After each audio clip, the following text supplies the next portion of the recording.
going to start off with our first question. Is you, sir. This is Brian Zone from PW George. Mommy, congratulations first off, thank you. And I wanted to ask, towards the beginning of the match, it looks like you might have tweaked your knee a little bit. How are you health-wise right now?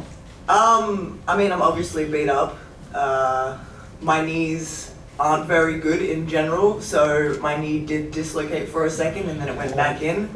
But I'm feeling good now, and I feel like it's because all my emotions, I'm just excited, so I sort of am blocking out everything else. If anything, I can smell blood in my nose, and that's definitely there, but my knee's good. Thank you. Front row. Rhea Sapp of Fightful, you went coast to coast. You're the first woman to ever do that. Is that something like you dream of? You see men doing that before it was even a possibility for you to have that option, and now you've accomplished it. Yeah, I think it's wild. I think it's really, really cool that I'm the one that gets to make this sort of history. And going in at #1 and sticking it out until the very end and going that whole distance with someone like Liv Morgan as well, like she needs to get credit for that as well, because she put in so much effort and she was going and she did not give up. She was very, very resilient.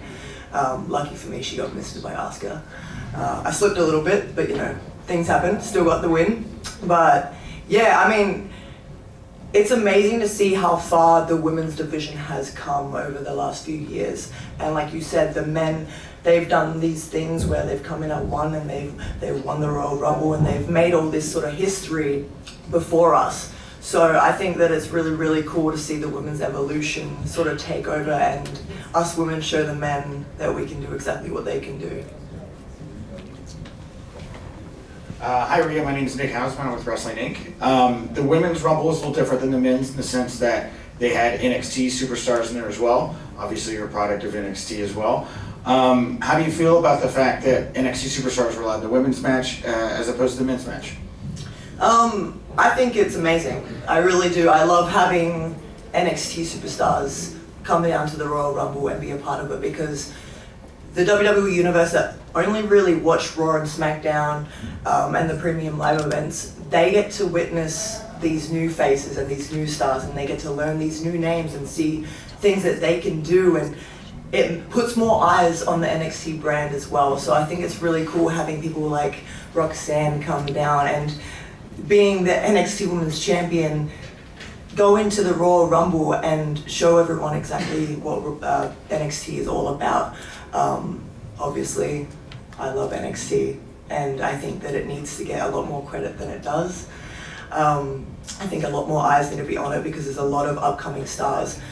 I wish that there was more in the men's Royal Rumble, I really do, because the men's division over there in NXT, they're no joke. They shouldn't be taken for granted at all. They're putting in the work and they're hustling and they're proving everyone who the hell they are and really making a name for themselves. So I'm excited to see which NXT stars come up next. Thank you. All the way to the back row. Yes, you, sir. Rhea Ripley, SB Nation, congratulations. I'll go ahead and ask the question that's probably on a lot of fans' minds right now. You have a very interesting choice ahead of you. Obviously, you look at the SmackDown Women's Champion in Charlotte, somebody you have a lot of history with, but then there are a lot of people who want to see you and Bianca Belair finally kickstart this rivalry that so many people have been waiting for. So kind of where's your head at right now with this decision? You know, I'm gonna have a lot of thinking to do before WrestleMania. I'm very, very torn by this decision. I've stepped in the ring with Bianca many times, and I absolutely love every second in the ring with her. I think that we bring out a side of each other that not many people see, and we really take each other to the absolute limit. But then again, it's the same with Charlotte. She also holds the SmackDown Women's Championship, so if I were to choose her, I can not only beat her for the first time ever in a singles match, which is something that I really, really want to do, but I also become a Grand Slam champion if I do.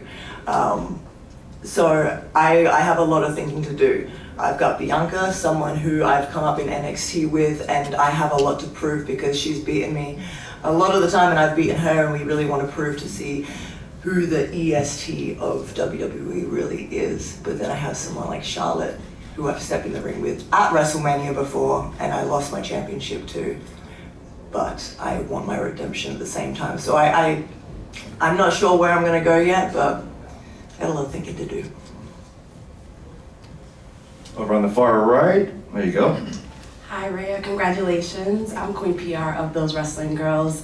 How do you plan to celebrate with the Judgment Day on your victory tonight? I don't think I can say that on camera. I mean, the Judgment Day, we get pretty wild when we party, you know. There's a lot of things that go down, and I might get in trouble if I say anything, but there's definitely going to be a good old Judgment Day party. Dom Dom's going to get rowdy, Priest is definitely going to get rowdy, and Finn Balor's going to get rowdy, so... And I'm going to celebrate, I don't care. Well, Rhea, that concludes our questioning. Enjoy your celebration and enjoy your road to WrestleMania. Let's go! Thanks, guys.